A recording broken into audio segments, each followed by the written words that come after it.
నమస్తే. క్రోధినామ సంవత్సరం ఆశ్వయుజ మాసం అక్టోబర్ మాసం. ఈ మాసంలో మేషాది నుంచి ద్వాదశ రాశుల వారికి ప్రథమార్థంలోనూ ద్వితీయార్థంలోనూ ఎలా ఉందో శుభాశుభ ఫలితాలను ఇప్పుడు చూద్దాం.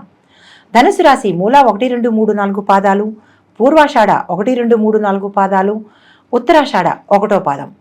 ఆశ్వయుజ మాసం అక్టోబర్ 3వ తారీఖు నుంచి నవంబర్ 1వ తారీఖు వరకు 7వ ఇంట కుజుడు, 9వ ఇంట రవి బుధులు, 10వ ఇంట శుక్రుడు సంచారం వలన ధననష్టము, స్త్రీల వ్యవహారాల్లో తగు జాగ్రత్త చిక్కులుగా గోచరిస్తోంది. నిరుత్సాహము, కుటుంబ కలహాలు, తీరని సంతాపము, ధన వ్యయము. ఈ సంవత్సరం అంతా శని 3వ స్థానము, రాహువు 4వ స్థానంలోనూ, కేతువు 10వ స్థానంలోనూ ఉండడం వల్ల ఆయా ఫలితాలు ఏంటి అనేది చూద్దాము. గురు ఫలితం: కుటుంబంలో సౌఖ్యము, స్వజనులతో కలహాలు, దొంగల వలన, అగ్ని వలన కొంచెం భయము, ప్రభుత్వం వలన భయము అంటే ప్రభుత్వాధికారుల వల్ల కొంచెం ఇబ్బందులు. శని వలన ఫలితము: స్త్రీ సౌఖ్యము, సంతోషము, బుద్ధి బలము, ప్రభుత్వ కార్యములందు జయము, స్వగ్రామ సందర్శనము, స్వగ్రామంలో మీ గ్రామంలో మీ ఊర్లో భూలాభము గోచరిస్తోంది. ఆరోగ్యం బాగుంటుంది. రాహు ఫలితం ఎలా ఉంటుందంటే అస్థిర బుద్ధి, శరీరంలో వాతానికి సంబంధించిన చిన్న అస్వస్థత కనిపిస్తోంది. స్త్రీ మూలకంగా ఇంట్లో కానీ కార్యాలయంలో కానీ మరెక్కడైనా కానీ స్త్రీ మూలకంగా కొన్ని చిక్కులు వచ్చే అవకాశం కనబడుతోంది. తగు జాగ్రత్తగా చెప్పడం జరిగింది. కలహాలు కలిగే అవకాశం కనబడుతోంది. తగు జాగ్రత్త తీసుకోవాలి. ప్రభుత్వ కార్యాలు ఏవైనా ఉన్నాయంటే అంటే గవర్నమెంట్కి సంబంధించిన ఏవైనా పనులు ఉంటే కనుక అది కొంచెం ఆటంకం కలిగేటట్టుగా కనబడుతోంది. దూర ప్రయాణాల వల్ల నష్టం గోచరిస్తోంది. కేతు ఫలితము సంతోషకరంగా ఉంటుంది. విందు భోజనాలు, సుఖము, ఎల్లప్పుడూ ఆనందంగా ఉంటారు.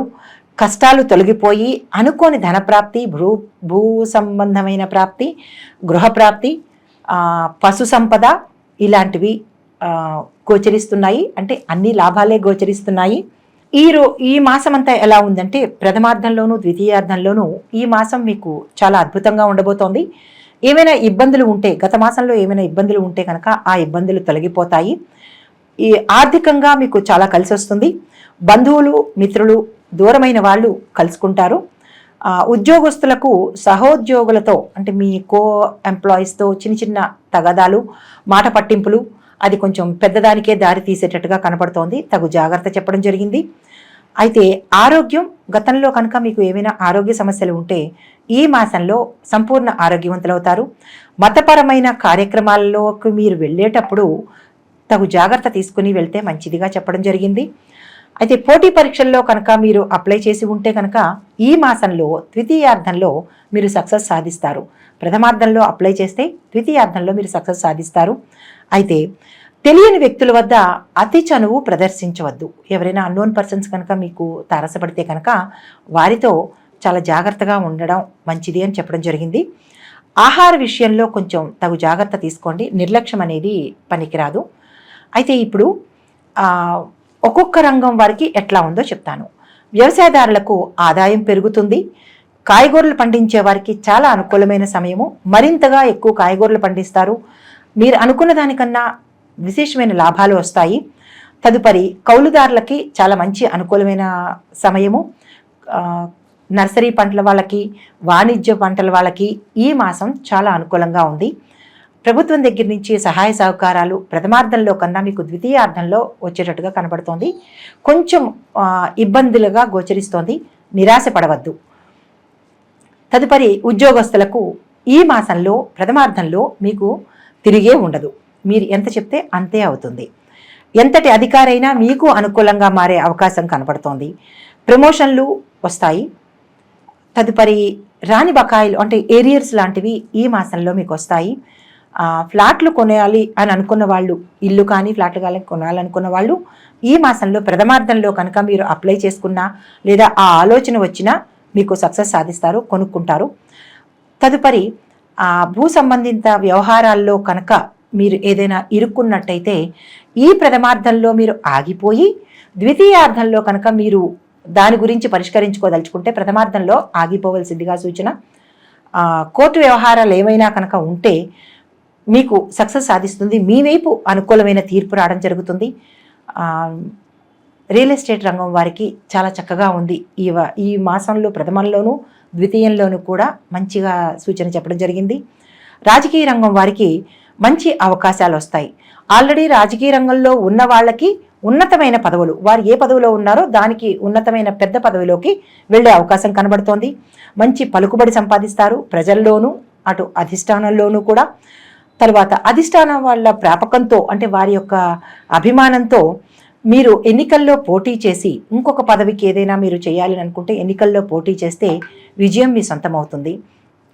తదుపరి విద్యార్థులకు బాగా కష్టపడి ఈ మాసంలో ప్రథమార్థంలోనూ ద్వితీయార్థంలోనూ ఈ మాసంలో కొంచెం కష్టపడాల్సిందిగా చెప్పడం జరిగింది. వినాయకుణ్ణి కానీ సరస్వతీదేవిని కానీ పూజించి వజ అనే దాంతో కనుక సరస్వతీ హోమం కానీ గణేష హోమం కానీ చేసుకుంటే విదేశాల్లో చదువుకోవాలన్న కోరికను మీకు సాధించుకోగలుగుతారు. విదేశం వెళ్ళాలి, అక్కడ చదువుకోవాలి అని అనుకున్న వాళ్ళకి ఈ మాసం చాలా అనుకూలంగా ఉంది. ప్రయత్నించండి. మీరు అనుకున్న కాలేజీలో సీటు సంపాదిస్తారు, మంచి ర్యాంకులు సంపాదిస్తారు. ఈ మాసంలో విద్యార్థులకి చాలా అనుకూలంగా ఉంది.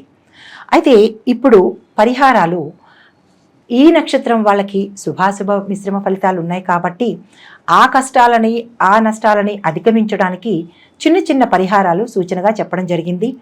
మూల నక్షత్రం వాళ్ళు ఓం ఐం గం గణపతియే నమః ఈ మంత్రాన్ని 108 సార్లకి తక్కువ కాకుండా, కొంతమందికి తక్కువ ఎక్కువలు చెప్పడం జరుగుతుంది, కానీ మీరు మాత్రం 108కి తక్కువ కాకుండా బుధవారం నాడు కనుక స్వామికి గరికమాల సమర్పించి చేసుకున్నట్టయితే మీరు ఏ కార్యం తలపెట్టారో ఆ కార్యంలో విఘ్నాలు లేకుండా సక్సెస్ సాధిస్తారు.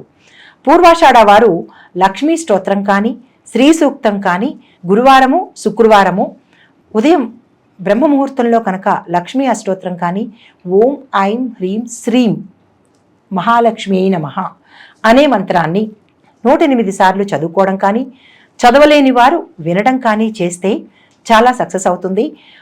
అమ్మవారి కరుణా కటాక్షాలతో మీకు ఆర్థిక సంబంధమైన ఏమైనా ఇబ్బందులు ఉంటే దాన్ని అధిగమిస్తారు. పూర్వాషాఢ నక్షత్రం వాళ్ళకి ప్రత్యేకించి చెప్పడం జరిగింది. ఉత్తరాషాఢ నక్షత్రం వాళ్ళు ఓం సూర్యనారాయణాయ నమః అనే మంత్రాన్ని 108 సార్లు తక్కువ కాకుండా చదవండి. ఇందులో 2 సార్లు 3 సార్లు అనేది లేదు, 108 సార్లు తప్పకుండా చదవవలసిందే. ఆదివారం నియమాలు పాటించాల్సిందే. ఎర్రని పూలతో స్వామివారిని అర్చించాలి. ఉదయమే అంటే సూర్యోదయాన్ని చూడగలిగితే చాలా మంచిది.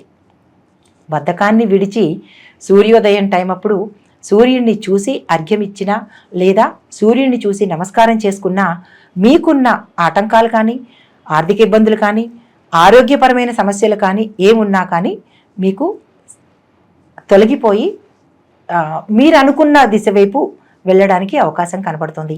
ఈ చిన్ని చిన్ని పరిష్కారాలు, ఈ చిన్ని చిన్ని సూచనలు పాటించి మీ పనుల్లో కానీ, మీ వృత్తిలో కానీ, మీ జీవితంలో కానీ సుఖ సంతోషాలు పొందాలని కోరుకుంటున్నాను.